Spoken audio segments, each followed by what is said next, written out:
Donald Trump sat quietly in his limousine, reflecting on the day after leaving an intense charity event. The city streets were bustling with life, yet his mind was preoccupied. Suddenly, the sound of panicked cries pierced through the hum of the city. Trump turned his head, noticing a crowd gathered in the distance. With a concerned look, he turned to his driver and said, "Stop the car. I need to see what's happening." Exiting the vehicle, Trump made his way through the crowd, which parted in astonishment at his presence. In the center of the commotion was a young woman collapsed on the ground next to her wheelchair. Beside her, a 10-year-old girl clung to the woman, her cries echoing through the crowd. "My mom, please, someone help her." Trump knelt beside the girl, his expression softening.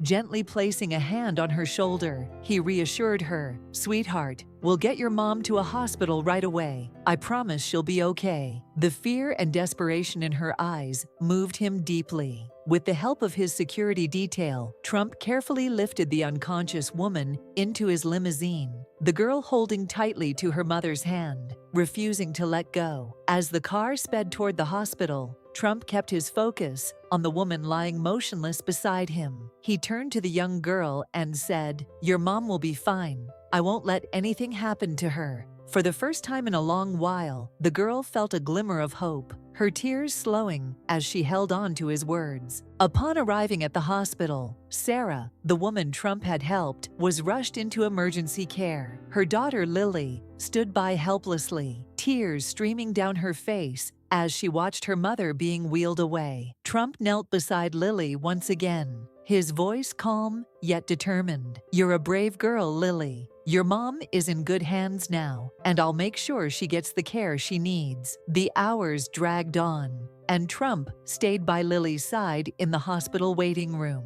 Finally, the doctors emerged with somber expressions. Sarah's condition was critical. A growing brain tumor required immediate surgery. However, the procedure would be incredibly expensive, far beyond anything Sarah could afford. Hearing this, Trump made his way to Sarah's hospital room. Her voice was faint but steady as she spoke. "Mr. Trump, I don't know how to thank you for what you've done, but I need to ask one more thing. Please, take care of my Lily. She has no one else. I'm afraid of what will happen to her if I'm not here." Tears welled up in her eyes as she continued, "This illness has taken everything from me. I have no job, no home, and no means to save myself." Trump looked into Sarah's weary yet resolute face. "Sarah," he said firmly, "I promise to do everything I can to change this situation. You'll see Lily grow up, and you'll both have a chance at the life you deserve." His voice carried the weight of conviction, offering Sarah a sense of hope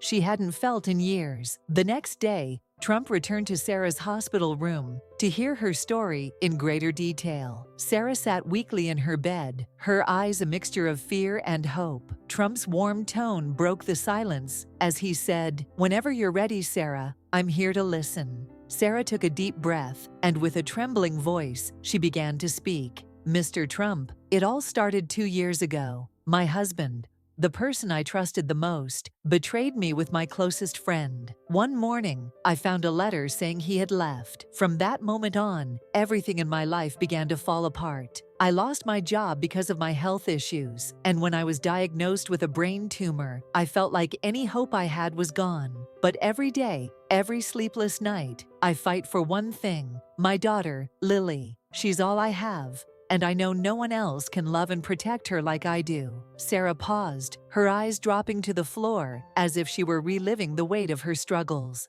"Mr. Trump," she continued, her voice trembling, "Lily is everything to me, but what can I give her? How can I stand to see her grow up in the streets? I can't even afford my medication, let alone the treatment I need. Most nights, we go to bed hungry, and every night when she asks me, 'Mom, why don't we have a home?' it breaks me a little more." Trump listened intently, his own eyes welling with emotion. "Sarah," he said softly but firmly, "it's unfair that people like you and Lily have to endure so much pain. But you're not alone anymore. From now on, I will do everything in my power to give you both a better life." "That's a promise." His voice carried a weight of conviction, filling the room with an unexpected sense of hope. Sarah wiped her tears as she looked at Trump, for the first time feeling that someone genuinely cared. Trump was deeply moved by her resilience. In his heart, he thought, "It's my duty to change the lives of this woman and her daughter." At that moment, he knew he wouldn't just help them survive. He would make sure their story was heard and their lives truly transformed. Trump launched a campaign to support Sarah and Lily, sharing Sarah's story on social media and urging people to help the struggling family. Donations poured in, covering Sarah's surgery costs and setting up a fund for Lily's education.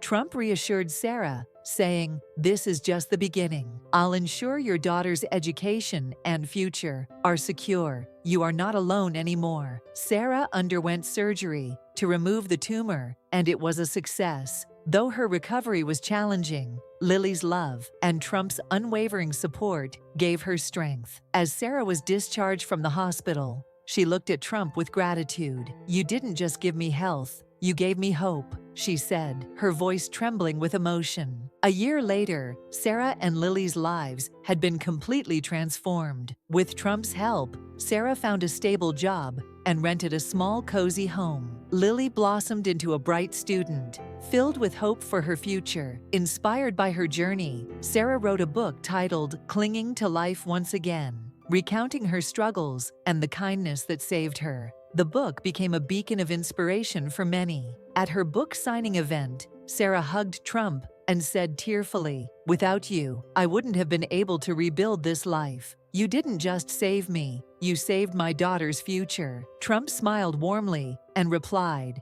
"We all need a helping hand at some point, Sarah. It was your courage and determination that made this story possible." Sarah and Lily's story became a symbol of hope for thousands, showing how acts of kindness and solidarity can transform lives. Sarah and Lily's journey inspires us all. Remember, even the smallest act of kindness can change a life. If their story moved you, please subscribe to our channel, like this video, and share your thoughts in the comments. Together, we can spread hope and compassion.